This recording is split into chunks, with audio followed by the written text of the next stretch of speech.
Hello everyone, here we are on set of Coffee with Kim, preparing for an incredible season 7. Join us. You're not going to believe who's stopping by for coffee. And I've got the joy deep down in my heart. I'm waking up with your love from the start. I'm chasing the rainbow through the rain. I know it's gonna be a beautiful day. Have you ever wondered if you or someone you love are too broken to be repaired? I know I have many times, and so has today's guest. This wife and mother of 3 boys is not a celebrity by the world standards, but she's a rock star by God's. She owns a small clothing and gift store called Fishtails that she purchased from a couple who had mentored her in her faith and business. She sees her store as a way of keeping Christianity and faith alive in her community.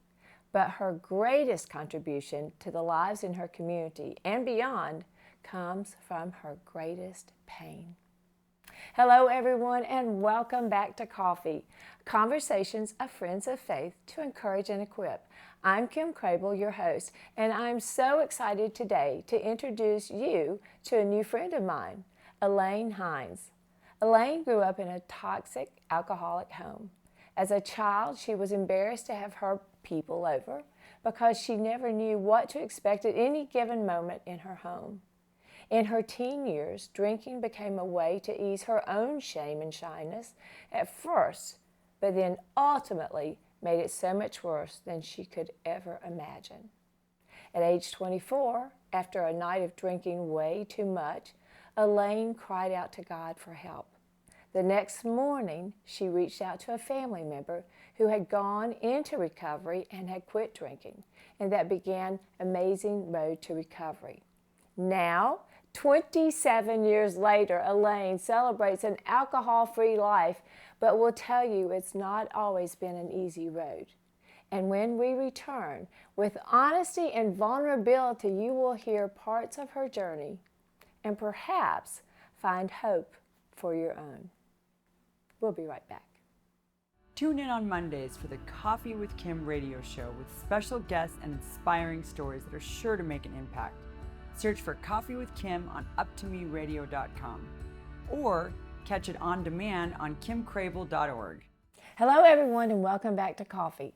Well, I know that you were leaning into that intro, and I am so glad because we have a message that maybe is for you or maybe it's for someone you know. And it's a very important topic, and that's why I brought my new friend Elaine in to talk. Welcome, friend.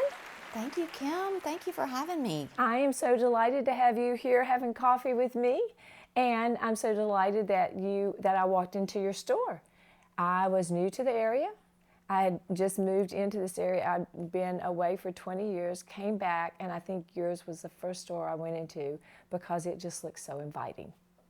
We were so glad to have you walk into our store, and I never expected something so wonderful to come from meeting you and our friendship. Yeah. So it was a total God thing for me, which is a lot of God things have happened for me. And I want to talk about some of those things.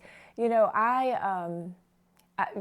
on that topic, what I loved, and one of the things that I want our friends to hear is that we could have gone for 3 or 4 years and not had the friendship that we have, but I think both of us are the types that we've had things in our lives that we realize there's a depthness in people if you're willing to dive in. Mm-hmm. And we really kind of just dove into one another's lives, didn't we? I mean, we went deep, kind of like second visit. We did, because you opened up to me, and so you made me feel comfortable because you shared something about your past, and I was like, well, you know, I can share something about my past, and I think that Kim would understand, and you did, and it, you know, and then we talked about it, and you know, probably a lot of people have things in their past that they struggle with, and you know, maybe feel isolated or alone because we're so guarded. We're all so guarded and want to put this, you know, perfect facade up. And our highlight reel, as I like to say, and you go deeper, and that's how we form connections, I think. And that's the word, connection. Otherwise, you're just walking among people. But it's like to me, and I do remember sharing parts of my story because I brought my books in. Well, your book has it, yeah. And then when you share with me, I feel like that so many times we feel like, oh, we don't want to bother that person. They won't accept us if they know. But really, that is the bond that holds us together. And so, this program is about friendship. It's about going deeper, and it's also about releasing shame. Yes. Because once we were able to share the things that were inside, shame needs one thing to reside in us, and that is secrecy. And once we begin, if we have a friend we can share with it, it's amazing how that just, you feel so much lighter, freer, and feel connected to someone. So let's go back to that second visit when we started going deeper. My perspective was I walked in, there's this cute store, I love it, it has all the things that makes me feel good, there's this cute little vibrant store owner, and it's like, oh, she never has had a bad day in her life. But then we started talking and we realized you were just like everyone else that I know and myself. It hasn't always been happy and wonderful, and you began to share with me what? Well, I grew up in an alcoholic home, which a lot of people do. It's not just me. Right. And I had a lot of shame about that. I was self-conscious, shy, didn't want to invite people over to my home. But we looked really good on the outside, looking in. But, behind closed doors, it was something totally different. Right. And when I got to be a teenager, I turned to alcohol. Because that's what you knew. Well, exactly. You'd seen and that's was the coping skill I learned.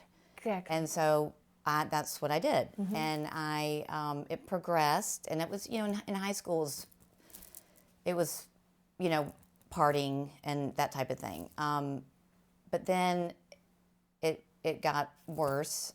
It didn't work for me anymore. At first, it made me not as shy. It made me feel better. It helped with my shame. But then it snowballed with more shame because I wasn't liking the person I was becoming.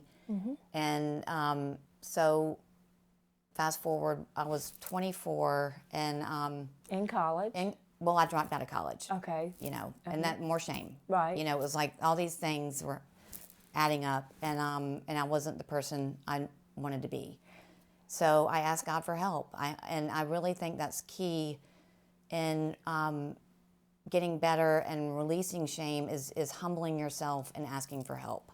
And a lot of us don't want to do that. We think we can do it. We can figure it out. But in that moment, I had a moment of clarity. I feel like it was a total God experience. I was drunk at the time. I was, I'd been drinking, and I came home, and I was like, God, please help me. This isn't the way I want to live. And, I didn't want to continue down the road that I'd seen so many people go down. And so I did. I asked for help, and I think that was my turning point. And like he always does, he helps. I called a family member the next day and said, I don't want to drink anymore. I don't know what is going to happen. It was very scary because this is all I'd known since birth was drinking, from, watching it, observing it, doing it. And so I just took it one step at a time. And what gave you hope that you could change? So what you just described there's this pattern of alcohol. From the moment that you realized an awareness, there was alcohol. And then you grew into it. And we develop the habits that our parents teach us as coping skills, whether it's anger or smoking or alcohol or something, very acceptable, whatever it is. We began to mirror that. So, Elaine, what was it that gave you hope, that made you think, was there someone that you had observed that had done it? Yes. That My showed family you. member had had been in recovery from alcohol for 2 years, and I saw her life turn around. Oh. Yeah, and then when I started my recovery, the same thing happened. I saw people, laughing, and I mean that had these stories that were much worse than mine. That was humbling, because I was thinking, poor me, and then I, come to find out that I really didn't have it as bad as a lot of people, and so that gave me gratitude, and people who had it worse had recovered and were thriving in their lives, could laugh and were content and joyful after going through so much heartache and shame. And I held on to that. I was like, well, this might not work for me, but if it worked for other people, there's a possibility it could work for me. And so, one day at a time, I put pieces back together. I found, and I have to say that in recovery, that's where I found my connection to God.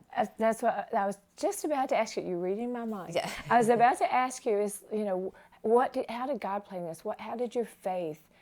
Well, I always believed in God, and I knew there was a God, and I saw God, in other people, but I was too, I felt like I was too broken. I was, my situation was so shameful to me that I wasn't worthy, of His grace, or, I wasn't like a God person, and so when I stopped drinking and joined recovery, I saw people and their lives change, and I realized that I was worthy of His love and His grace, and that we all are. Yes. There's no one that is too broken for Him.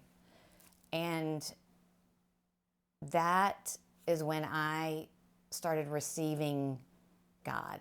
And ever since then, I pray. I see miracles happen all the time. Some bigger than others. Some are huge. I mean, like my store. I never envisioned myself being a store, a business owner. I mean, when I stopped drinking at 24, I mean, I felt like the biggest loser ever. I didn't think, anything positive could come from me. And, That so. just breaks my heart. Can I just know. stop right there and just tell me, knowing the person that I know and love, and just, not have seen that side or those thoughts, I just makes me think about how many people who are listening right now, feel that same loneliness and isolation, and like they're not worthy, and because of some choices that they've made. And the thing about it is that it was a learned behavior, and it wasn't something that you grew up saying, I'm going to turn to alcohol every time it just happens. But what is so amazing is how the way we can trickle down into something like that and it not be intentional at all. We can be intentional about turning, making choices to be better. But I think we have to be willing and ask for help. We cannot do it on our own. And that's another thing that I feel like how God draws us to Him is we're in situations that we can't master. We need Him. Yes. And we have to turn to Him because we can't do it. It's too bigger than big. us. That's right. It's way, yeah. Yeah. I mean. And it's so amazing to me, and we somehow gather these mistruths in our mind and in our heart, and like a weakness, like that we can't solve this problem. Right. And it's not a weakness. Right. That's right. And it's like, for me, Elaine, for so many years, and I think that I'm hearing this from you, and I know from the counseling chair with so many people, that we think that we have to make ourselves better, then God's going to love us. Yes. And it's like, if we can stop this and stop that. And that's where I had to make my connection with God. I was doing everything that I thought should be doing to receive his love, and still didn't feel that connection. But then I stumbled upon the scripture of Matthew 11:28. Come to me, ye who are weary and broken. He invites the broken, the weary. And if you're broken, you know what weariness is. You know the shame, you know the guilt, you know the regret. And I think that breaks God's heart. And then we back off from him thinking that we're not worthy, where he's saying, come to me, and I will give you rest. And that word rest, and this is, from my platform, rest means reversal. Burden means a task in waiting. And I think that you're such an incredible, inspirational mentor for any who would believe that, is that you took your brokenness, your weariness, and God did a reversal and took that which was burdening you, the alcoholism and all the many things that come along with that, and turned it around to where now you're such a voice of hope in this new community in which I'm living. Well, and that has been my greatest, I guess, purpose or satisfaction, is being able to help others who suffer from alcoholism, and because I'm uniquely qualified, because I understand, because I am one. Yes. And I know there's hope, and there's a lot of people out there struggling. We have a God chapel in my store. Yes. That the previous owners have so graciously let me keep in the store, and so customers or whoever wants to come in can put a prayer request in there. And so when we're praying over the prayer requests, there's so many about addiction and alcoholism, from family members, friends, dear God, please help my son-in-law, please help my husband, please help my sister. And it's everywhere. I mean, I really feel like every family is touched by it in some way. And if I can offer hope, or if I can direct someone to a place or a person that can help, then that is my greatest privilege. And I see that. And I see that in sure. One of the things that we had talked about that I want to make sure that we mention is the fact that you said, you were talking about how you grew up in this, and you didn't want your family, your boys, because you have the 3 boys, you didn't want them to have to grow up in what you grew up. Right. Is that what kept you? It's been 27 years. Yeah. Good job. Yeah. 27 years. There had to be some really tough moments in those 27 Oh, years. yeah. I mean, there's been some dark times. Yes. And that's What one got thing. you through? The connection to God. Yes. And I have that through recovery, my friends in recovery, and the program that I follow in recovery. It's it has kept me, sober, and I mean, I don't want to go back to that. I mean, there's, that's just not going to ever make anything better. The drinking? Yeah. Right. I mean, that's, It just sedates us for a short amount of time. right. And it would be a relief, but that's, living life on life's terms is a gift of sobriety, and getting sober doesn't mean everything's going to be great. I mean, it's still life on life's terms, and there's still going to be heartache and tragedy and all the things that we have to struggle with. But I have different coping skills now, and I try to, be intentional with my health, and I know how to take care of myself. So it's, and it's a one day at a time thing. I can't think about, big stuff now. I mean, it's like, how do you eat an elephant one bite at a time? Right. I mean, I just do what's in front of me, and take care of that. And tomorrow, I'll do tomorrow. Right. I could give you the statistics of the people who are dealing with this right now. During COVID, Oh, yeah. It's escalated. I mean, we're right at a time where we're seeing people who have, Mental illness and addiction, all that. all of it. So there's someone out there who is struggling, who looks just like you. They look like, I mean, people would be amazed at the inner struggle that they're going through with alcohol or addiction or something.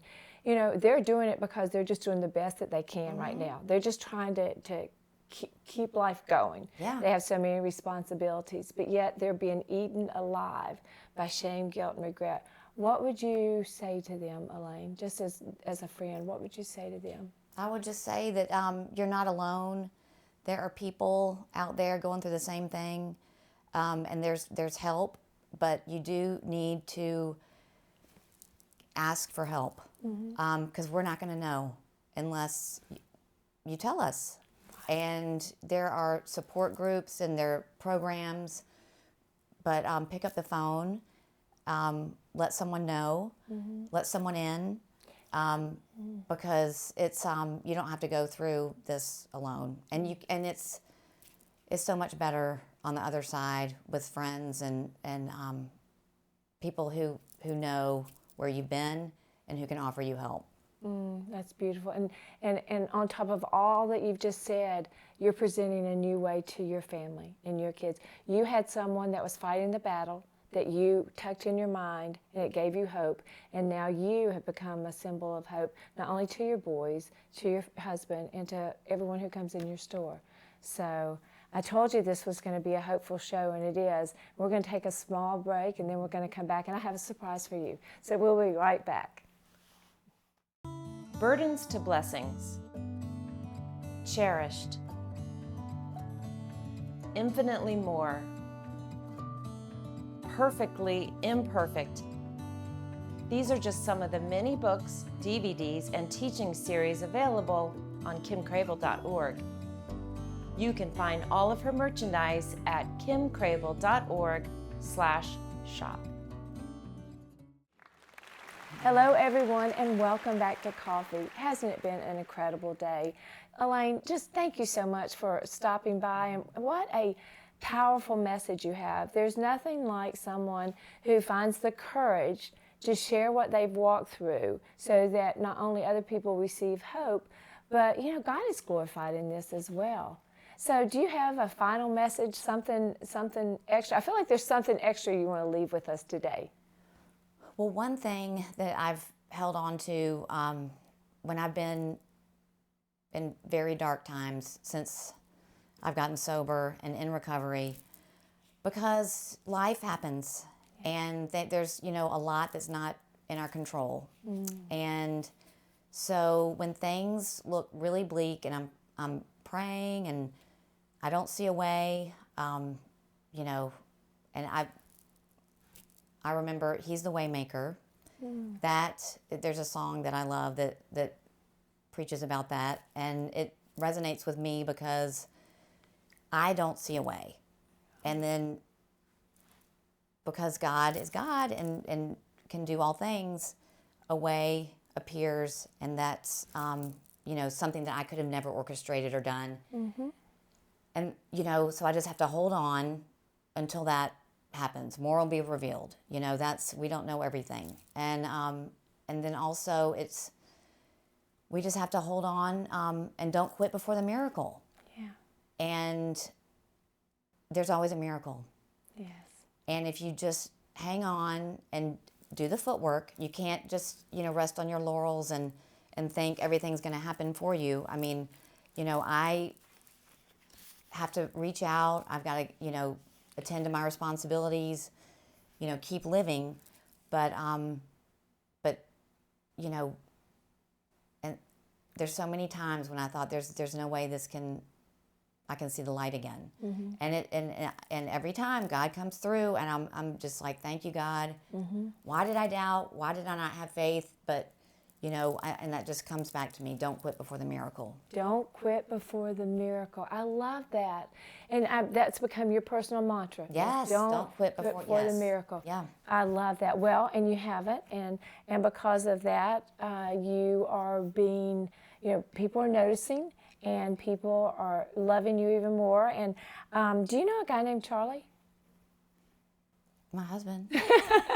My husband. Well, I talked to him last night, and I said, Charlie, what is it that you love about your wife? Okay, now I'm going to cry. Now she said, now you're going to cry. And he said, well, I could write a book about, now I'm going to cry. But he just said, so I have a few things. Because I love to honor people, especially those people who honor God and the people around them in such a way that you do. But he said, Elaine is always striving to be a better person. And she always is so positive. She truly believes that our best years are ahead of us.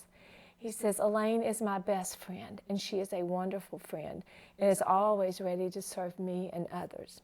Elaine has been a wonderful mother and wife, and always tries to do the next right thing, which is you've just said that all through. Just do the next right thing. And I might not always know what it is, but I know what's wrong. Yes. You know, so Yes. I just, you know, Follow. until I know what it Yes. is, you just keep, yeah. Exactly. Which he goes on, he says, which can be difficult at times. She does the hard stuff. But then he ends up by this, and I love this. He says, basically, I just say, Elaine is my miracle. Her story is that of a survivor who will never give up on herself or others. And that is beautiful. And so, and I'm so sorry for the tears, but I'm not sorry for the tears because they're such happy tears, and they can be tears for any and all of us. It takes that stepping out and saying, I deserve better. I am better. Alcohol cannot rule my life or no addiction because God is bigger and He is greater and He does love me, and it's an unconditional love. And so, friends, I just hope that you take hope from this, because any of us could be an Elaine. Any of us could be an Elaine, and there are Elaines walking among us every day. Those too many of us who feel too lost, too broken, too late. And that's why I love your story so much, Elaine.